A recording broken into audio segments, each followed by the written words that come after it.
הרב עובדיה יוסף שליט"א, תמיד כשאני מגיע הנה, אני יוצא לחיים סמוקות. והרב תמיד מחזק אותי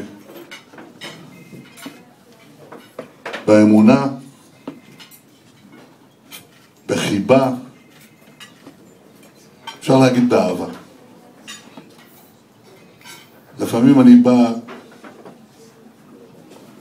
בימים קשים,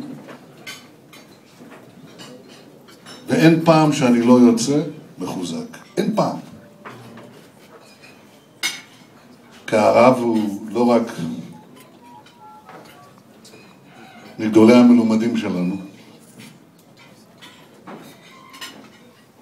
הוא גם מורה גדול לרוח, לרוח ישראל. אני הכרתי אותו לפני עשרות שנים, הרב אולי זוכר, אולי באחד הרגעים הקשים ביותר בחיי.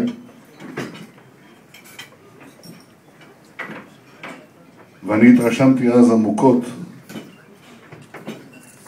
מכוח האמונה של הרב ומנהיגותו הרוחנית, וזה כוחו, זה כוח גדול בישראל. ולכן אני תמיד בא הנה ותמיד נשפע חיוך על חיי. על חיי בטוח. וזו הזדמנות להיות עמכם, עם החברים, עם הרבנים, עם השרים, עם חברי הכנסת, עם שגריר ישראל בארצות הברית, דובר עברית מצוינת.